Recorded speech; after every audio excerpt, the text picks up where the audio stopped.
Ei, se liga, o reino tá no movimento e o Metanoia na estrada. Comigo, Rodrigo Maciel. E comigo, Mari Moraes.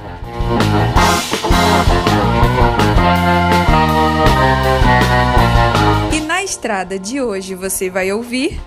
Quando eu chego nessa mesa, sabendo quem eu sou, que eu sou desejado, que eu sou amado, que eu sou eterno, que eu sou herdeiro, e eu também entendo que aquela pessoa que está na minha frente é desejada, amada, eterna e herdeira, eu tenho a matéria-prima necessária para começar esse trabalho.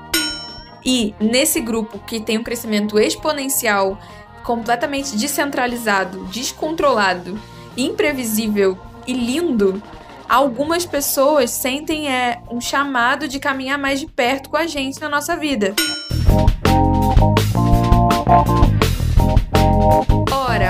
Ora, chegou o momento, chegou o segundo na estrada.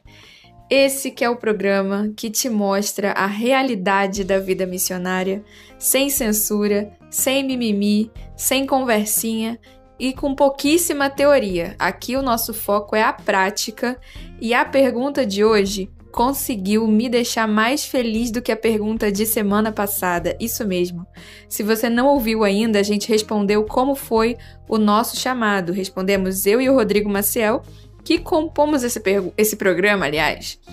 E eu fiquei muito feliz com o programa da semana passada, porque ele já me economizava um baita tempo de explicar como é que foi essa história de chamado na nossa vida. Só que o de hoje se superou.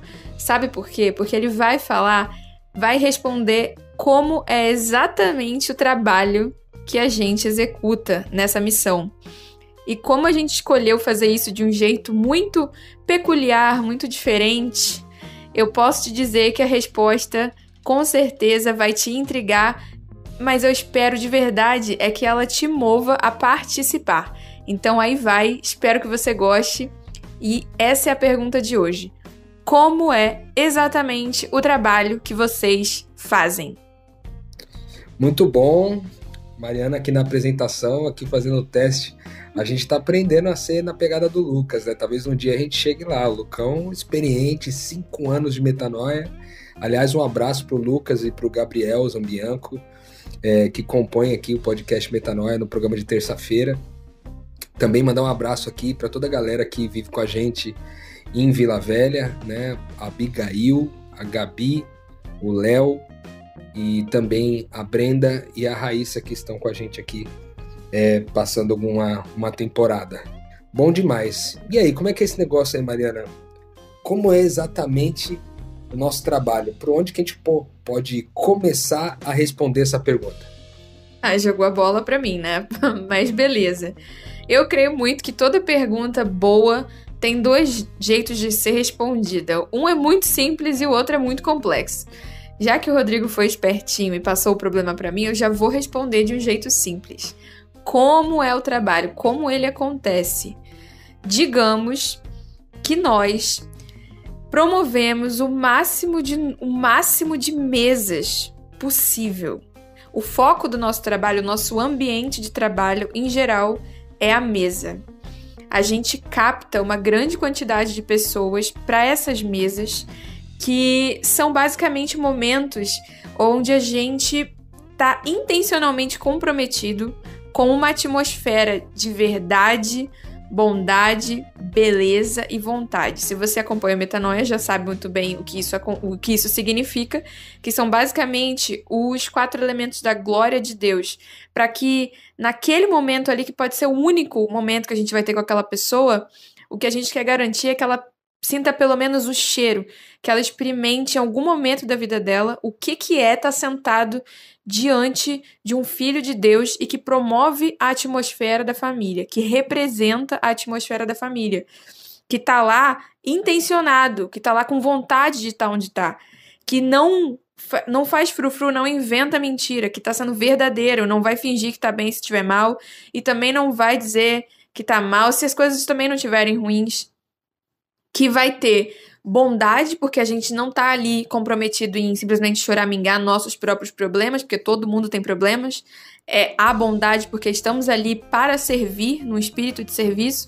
E a beleza, porque muitas vezes isso é ou ignorado ou muito exageradamente focado, que é a beleza da mesa, que é você tá ali comendo um pão com manteiga, mas, cara, faz o melhor pão com manteiga da sua vida. É um cachorro-quente, faz o melhor cachorro-quente.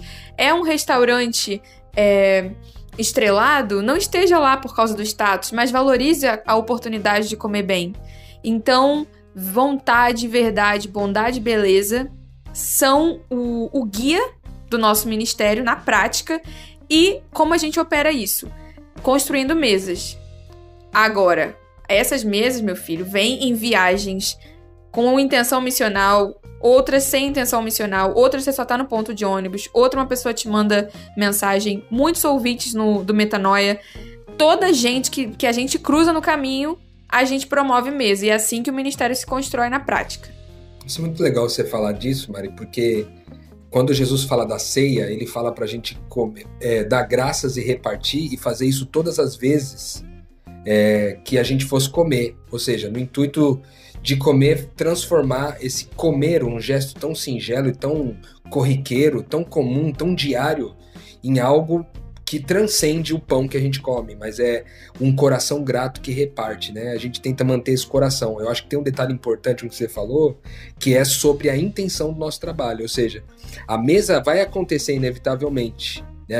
Muitas vezes a gente come sozinho, ok, mas a gente é intencional para tentar comer com alguém e a gente é intencional também no que a gente está fazendo ali. Quando você falou de verdade, bondade, beleza e vontade, você estava falando também de uma intenção, certo? A gente está ali intencionalmente querendo provocar isso. Não é só gerar uma mesa sabendo que naturalmente esse negócio vai brotar em nós. Não, naturalmente não vai brotar em nós. Como você falou, da beleza, né? Por exemplo, você vai fazer um pão com manteiga, faz o melhor pão com manteiga que você puder. Você está falando que você está sendo intencional ao fazer o pão com manteiga, né? E é lógico que eu acho que não se trata somente de comida, né? Por exemplo, no meu caso mesmo, eu tenho mesas que são feitas de forma virtual. A Mari também começou agora aí o curso, né, de uma linguagem missional através da astrologia, né? A Mari começou esse trabalho agora. Inclusive já várias pessoas se inscreveram, tá super legal o curso aí. Eu também conduzo alguns grupos online, mantendo aí a rotina do Reino de Amigos, que é um grupo é um PG, na verdade, que acontece online, né? Hoje é online por causa da pandemia, mas sempre aconteceu de forma presencial. Aqui em Vila Velha deve começar presencial em breve também. Mas tem tudo isso. Então, a mesa proporciona várias outras coisas também, eu acho, que é não somente a gente ir com essa intenção, seja no online, seja no físico, seja num restaurante, seja numa viagem, no carro, seja numa mesa dentro de casa, seja na casa do vizinho, seja na casa de alguém que a gente acabou de conhecer, seja no hospital, seja na rua, com morador de rua, não importa onde a gente fazer essa mesa, a gente também, em função das mesas, a gente acaba produzindo conteúdo para isso, que eu acho que é uma segunda face do nosso trabalho, não somente promover as mesas, né, e o ambiente onde Cristo pode ser identificado, revelado, manifestado, a glória de Deus ser vista, mas também todo o conteúdo que a gente publica a partir disso, porque essa vivência gera muito conteúdo, né? E a nossa proposta é escrever lá para o Instagram, escrevendo na estrada, gravar áudios, etc. São todas coisas que a gente faz normalmente também dentro do nosso fluxo de trabalho aí, né, Mari? Com certeza. E aí vocês já conseguem imaginar, você faz uma mesa e o que não muda a vida de alguém, cara? Se pudesse estar na presença de Deus, todo mundo pagaria, daria tudo de mais precioso pela possibilidade de ter um encontro com Deus pessoalmente. E eu acho que o nosso ministério vem para desmistificar isso, para dizer que é simples, é possível, e com o Espírito Santo que Deus deixou na Terra e com a referência da pessoa de Jesus, todo ser humano pode ter um encontro com Deus. E, cara, essas duas pessoas em especial, Jesus Cristo como referência, Espírito Santo ali, e o Abba nem precisa falar, né? Porque nele subsistem todas as coisas.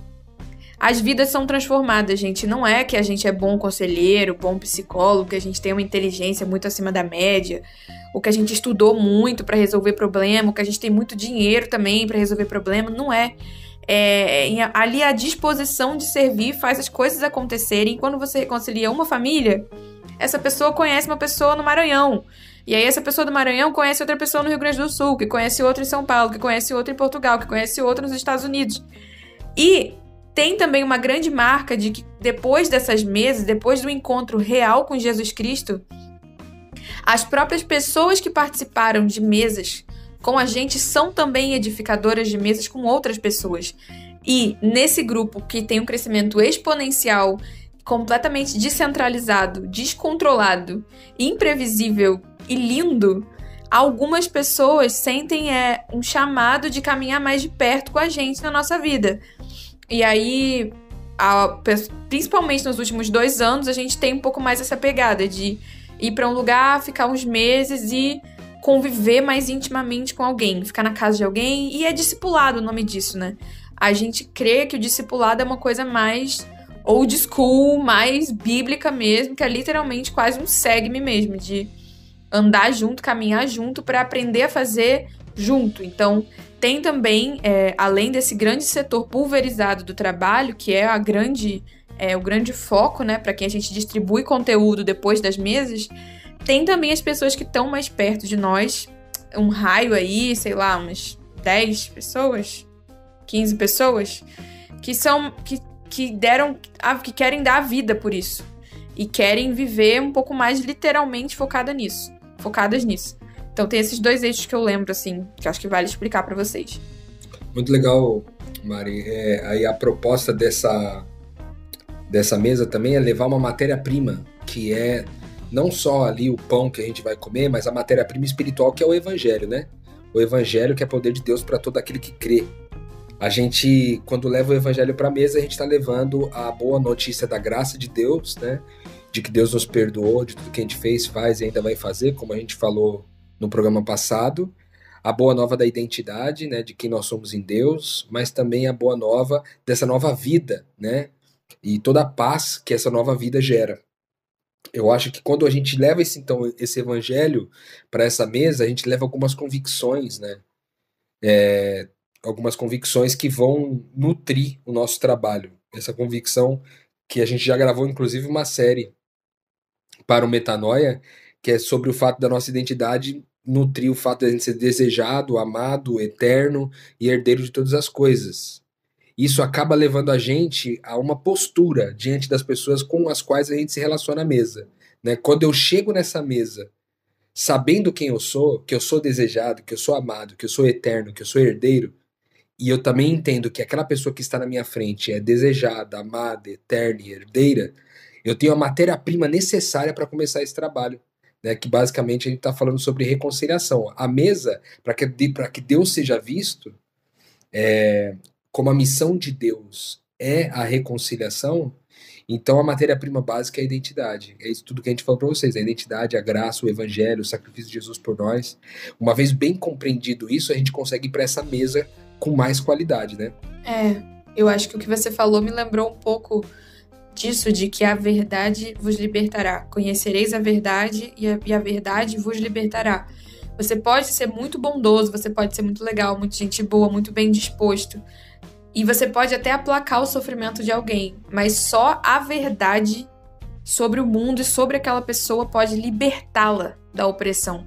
E isso eu vejo um diferencial do nosso trabalho, de não ser só uma ONG de promover justiça. Nós não somos uma ONG que promove justiça, nós não somos uma instituição que dá comida necessariamente, tem como foco atender as necessidades materiais das pessoas, nem as emocionais, eu diria. A gente tem um compromisso com a verdade. Essa é a nossa ferramenta de trabalho. Mas ouvindo você falar também, Rô, que chegar à mesa com essa verdade é a nossa grande espada mesmo, que consegue quebrar qualquer corrente, eu diria que a grande diferença do nosso trabalho não é nem a ferramenta que a gente chega quando a gente senta à mesa, mas é quem a gente é quando a gente levanta da mesa. Porque a gente só tem assunto e autoridade para encarar e empunhar essa espada minimamente, porque nós temos essa diferença que para mim é meio óbvia, mas aparentemente não é para muita gente, que realmente nós cremos que todo gesto é espiritual. Sério, todo gesto, toda atitude, toda mínima atitude, o seu dormir, você não vai dormir como quem está descansando para realizar um trabalho, você vai dormir como Deus dorme, prestando atenção nos seus sonhos. Você não vai tomar banho sem entender o significado disso. Nenhuma ação nossa, nada. É um meio para fazer outra coisa. Como se fosse, sabe, uma tarefa que Deus deu, aí a gente dá o nosso jeito de fazer várias coisinhas pequenas até que uma tarefa tenha sido cumprida. Não, tudo é um gesto integral de filho de Deus. E por viver uma vida muito, muito discernida, né? Em comunidade, do que significa cada coisa, de estar muito inteiro, integral em cada momento, ou pelo menos tentar ao máximo se concentrar nisso, muitas coisas sobrenaturais acontecem na nossa vida, no nosso dia a dia. A gente é muito afiado pelo Espírito Santo, então a gente chega na mesa ali quebrantado. Você chega na mesa ali chicoteado pelo Espírito Santo, você chega contando várias coisas, e aí muita gente tem a impressão de estar falando com ET. Que mundo paralelo que vocês vivem? Que casa é essa que quando a galera chega aqui em casa parece que um dia tem 50 horas? Porque nós não desligamos o modo espiritual. E aí, enfim, essa também eu acho que é a dimensão mais importante do nosso trabalho, porque eu vejo que tem muita gente que tem a ferramenta do evangelho, que conhece muito bem, cara, a Bíblia, crê, inclusive, na verdade de Cristo, mas não sabe como viver isso no momento fora trabalho missionário.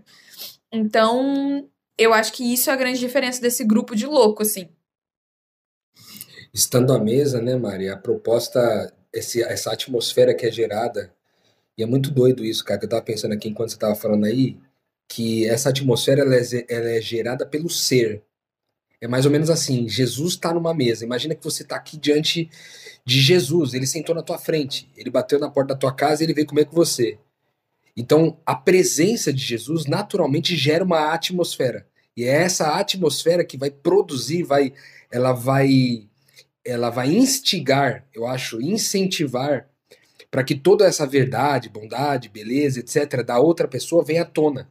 Né? Porque quando o próprio Cristo aparece, a glória de Deus aparece, parece que ela acende uma lâmpada sobre o outro.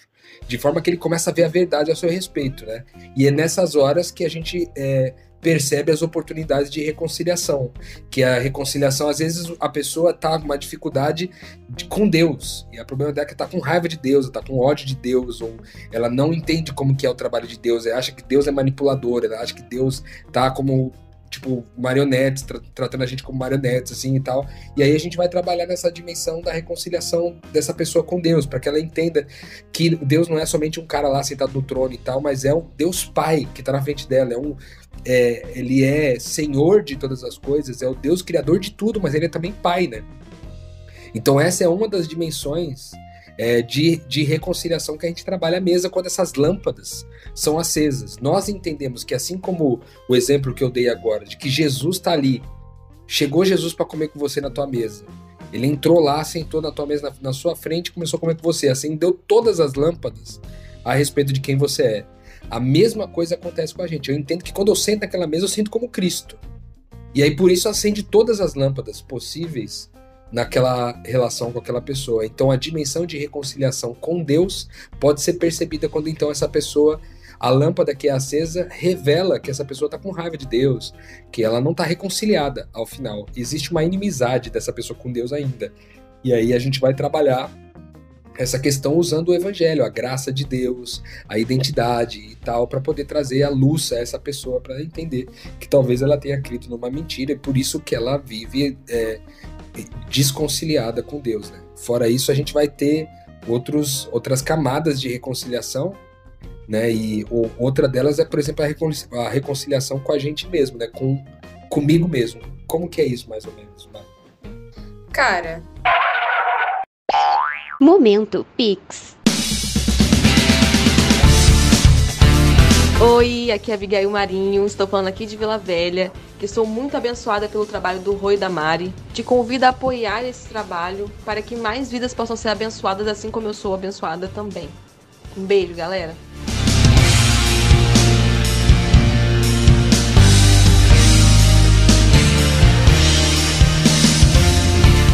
Para fazer um Pix, é só entrar no site do seu banco ou no aplicativo e lá na opção de pagamento Pix, fazer a transferência através do nosso e-mail pixnaestrada@gmail.com.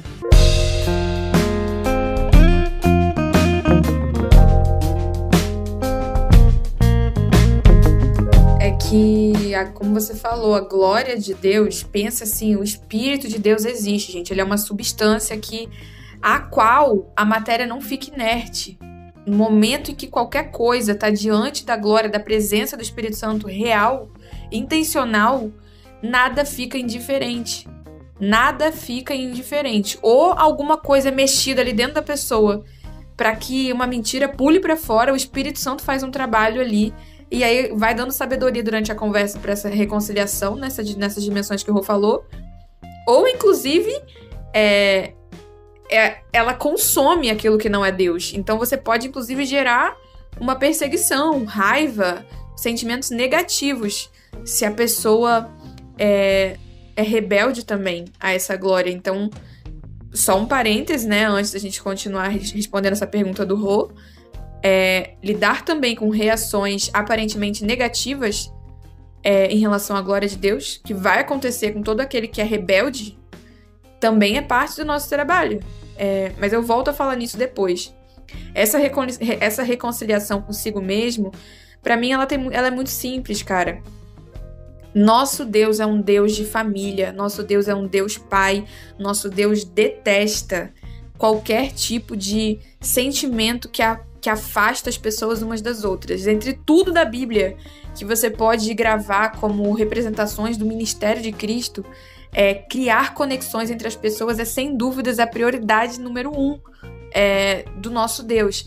Então qualquer verdade sobre aquela pessoa que faz ela se afastar da família, que faz ela se sentir isolada, diminuída, não pertencente, inútil, sem propósito, qualquer mentira que faça ela se sentir excluída de qualquer coisa que não seja o nome de filha de Deus, a gente está ali comprometido com o poder do Espírito Santo em quebrar. E toda reconciliação consigo mesmo é pautada nisso, em desfazer uma mentira que te fez se afastar da noção de família. E eu acho isso muito interessante também, porque a gente não tem esse viés de empoderamento individual, sabe? De, nossa, você é incrível, você é muito maravilhoso, Deus, assim, tem um propósito só pra você, sua vida vai estar resolvida, seus afetos vão estar resolvidos. A gente não tem essa pegada. A gente tem a pegada do nós, de tipo, vem conosco, Deus vem buscar um corpo, Deus criou uma família, você tem um lugar à mesa. Porque também existe muito esse evangelho que foca numa falsa reconciliação consigo mesmo, que na verdade alimenta um ego, né? E não um senso de família. E é uma grande armadilha, porque na primeira esquina que a vida dá uma rasteira, a pessoa buga de novo e fica com mais raiva ainda de Deus, quando não recebe o que ela julgava que pelo valor dela ela poderia receber. Então, sobre reconciliação consigo mesmo, acho que são essas as aparas mais importantes, né? Isso, além da dimensão da reconciliação consigo mesmo, tem essa dimensão da reconciliação com o outro, né? Essas 3 dimensões são as principais, com Deus, comigo mesmo e com o outro, né? E aí, esses rompimentos, né? A Mari falou um negócio muito massa agora, que ela falou sobre tudo que, se você fosse perceber talvez qual era a tônica de Jesus, era tudo sobre criar conexões, era tudo sobre conectar as pessoas, era tudo sobre torná-las uma família, né?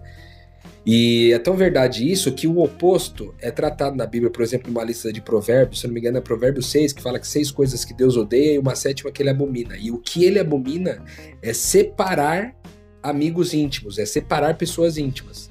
Ele abomina tudo que separa com pessoas íntimas. É uma abominação para Deus.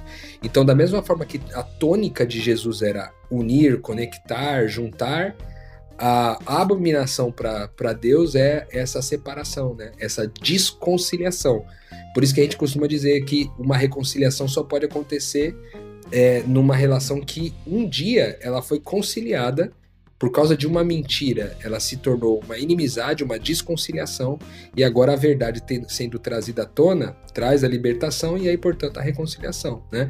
Nessas 3 dimensões que são as principais. Aí tem outras 2 dimensões, que é a reconciliação das pessoas com a natureza, com tudo aquilo que Deus criou, e também a reconciliação de tudo que existe entre o céu e a terra, que aí vai envolver a reconciliação dos sexos, a reconciliação da política, a reconciliação com as instituições, a reconciliação com tudo, absolutamente tudo o que existe entre o céu e a terra. Cara, para tudo existe reconciliação basta estar disponível os elementos básicos aí da glória de Deus em cada uma das coisas e a verdade ter sido trazida à tona, cara, tudo isso é possível de se reconciliar. Então eu acho que a mesa, ao final, tem essa proposta de cooperar com Deus no que Deus está ocupado, que é reconciliar as pessoas. Deus está ocupado com isso.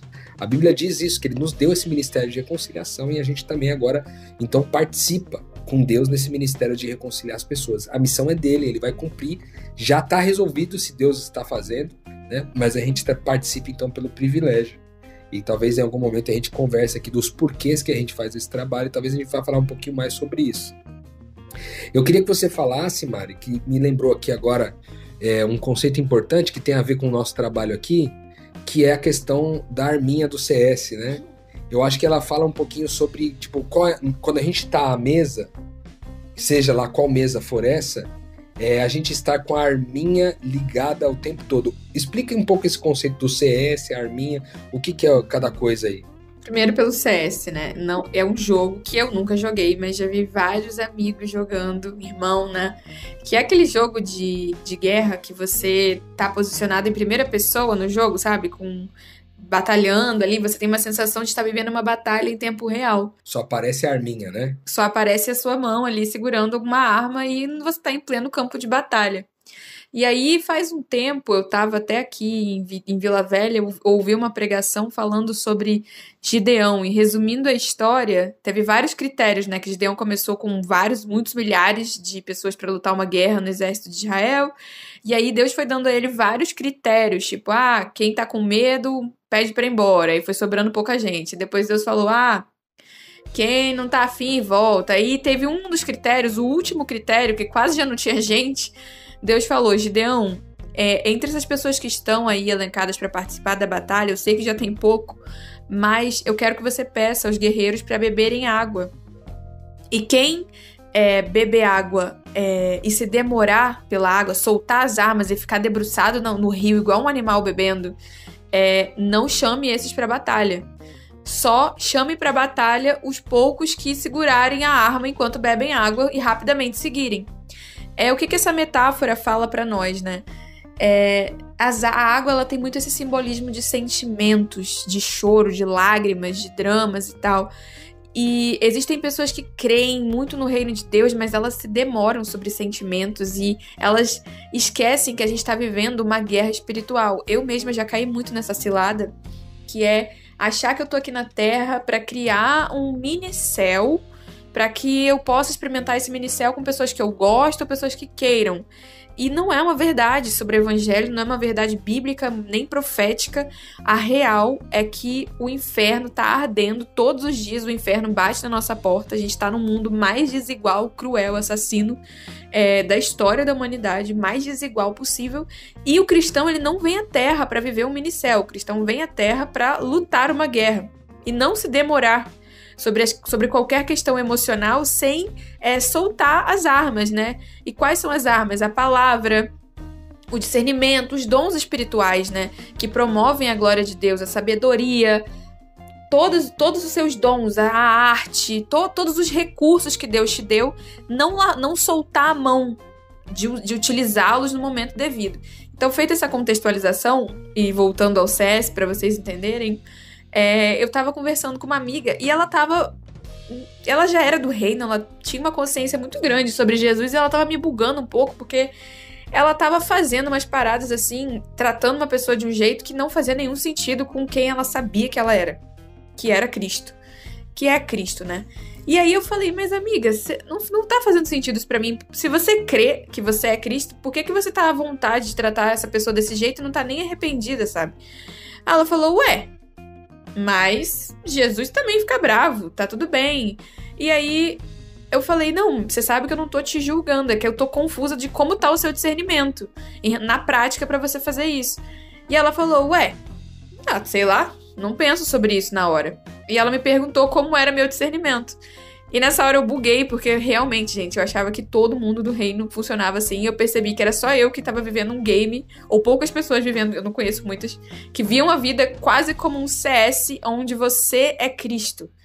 E realmente, numa atitude intencional, de pensar, cara, Cheguei na casa da minha mãe, Cristo chegou aqui. Cristo chegou nessa fila de espera. Cristo chegou nesse semáforo. Cristo chegou nessa igreja. Cristo chegou nessa mesa. E racionalmente tá ali observando em volta, sentindo o que Cristo é naquele ambiente. E tem uma sensível diferença que o Rô sempre gosta de pontuar, que não é pensar o que Jesus faria. Porque pensar o que Jesus faria, gente, a gente pensa às vezes, esquece às vezes, não é assim. E Jesus também é uma pessoa que encarnou e tinha uma missão. Embora ele tivesse a mesma missão da reconciliação que nós, ele tinha uma vocação diferente da nossa, um jeito de fazer que era basicamente ser judeu, encarnar, morrer, ressuscitar e viver o rolê dele com os discípulos. Nós temos a mesma missão de reconciliação, mas cada um tem uma vocação diferente. Então tem um Cristo Mari que é insubstituível, assim como o Cristo Rô é insubstituível.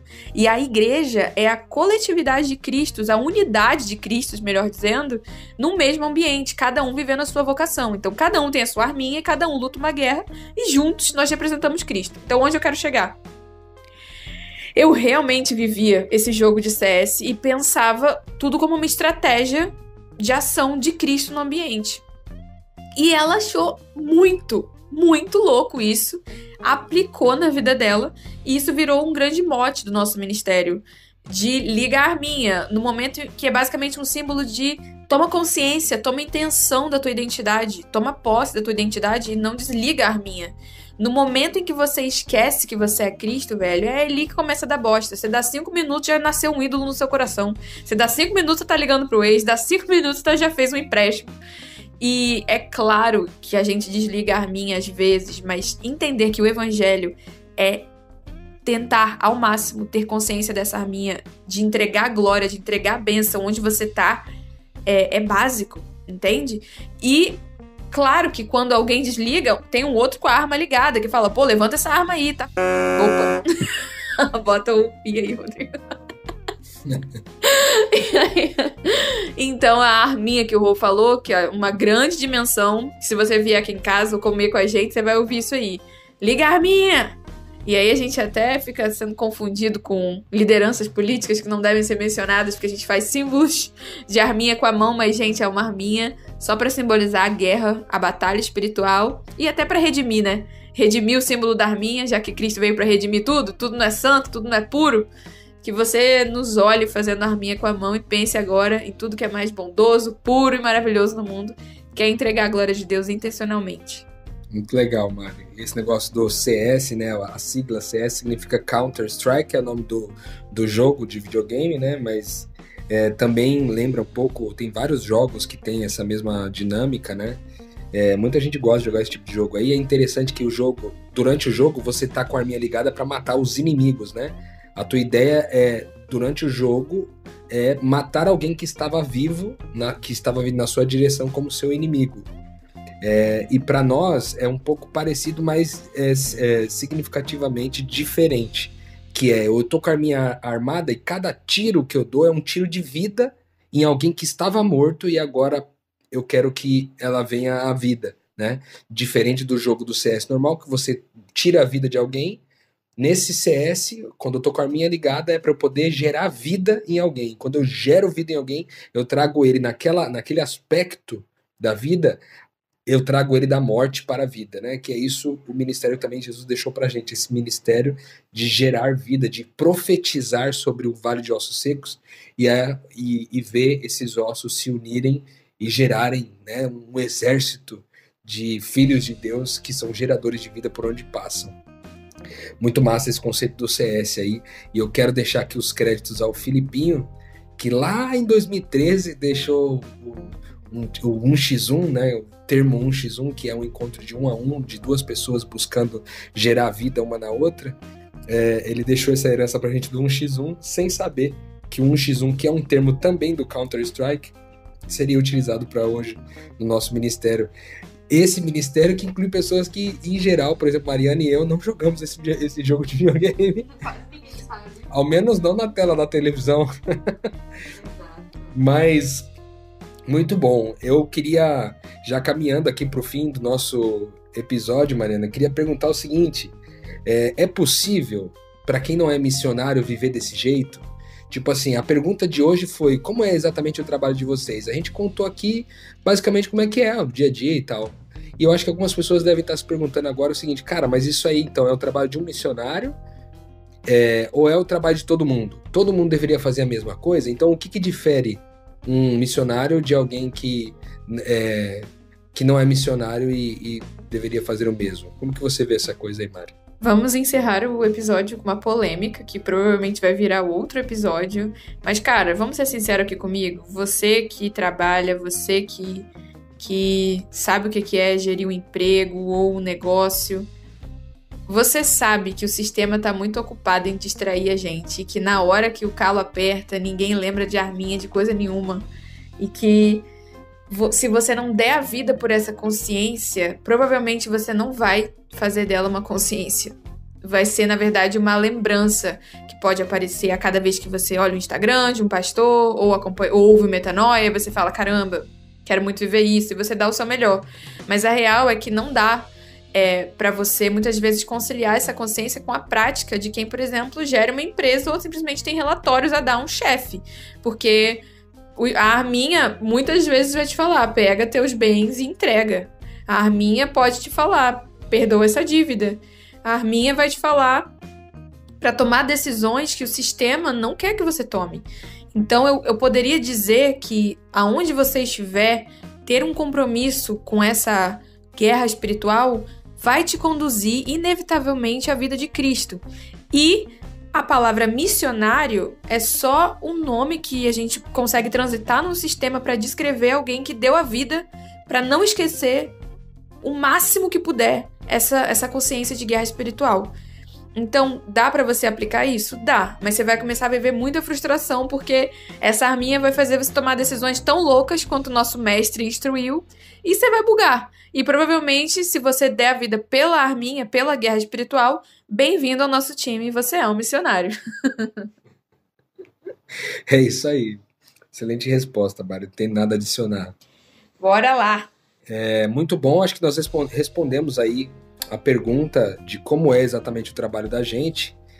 Talvez se a gente fosse mergulhar mais a fundo, a gente descobriria mais detalhes, mas eu quero convidar você a estar com a gente aqui em outras mesas aqui pelo podcast do Metanoia, que também é uma mesa. A gente está entendendo que você está aí ouvindo, caminhando, fazendo... Muitas pessoas dizem para nós aqui que ouve o podcast Metanoia lavando louça, fazendo serviço doméstico, caminhando, ou mesmo no carro indo para o trabalho. Eu não sei por onde você ouve, mas a gente tem a possibilidade de viver essa mesa numa dimensão diferente, que é fora do tempo presente, né? Graças a Deus, Deus deu essa oportunidade para a gente também.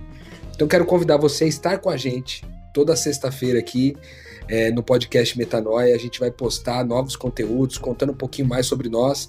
E aí, cara, você vai ter que acompanhar a gente aqui desde o começo para você ver como é que é o dia a dia. E eu não posso deixar de te convidar para você ir lá no Telegram, cara. Vai no Telegram. Como é que eu faço isso, Rodrigo?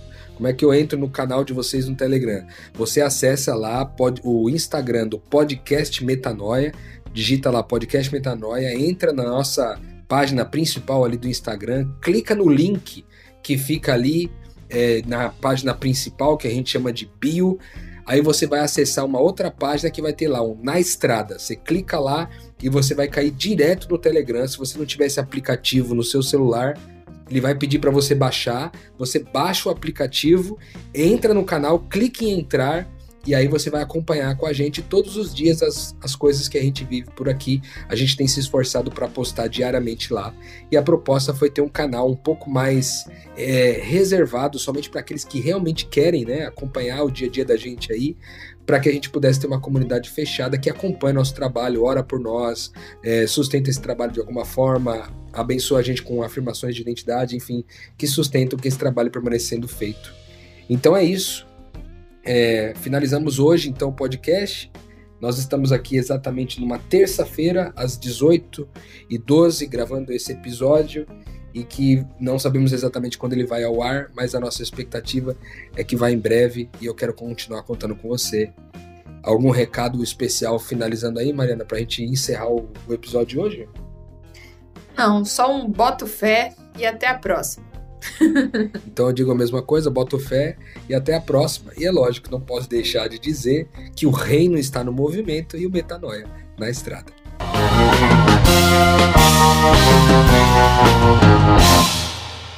Música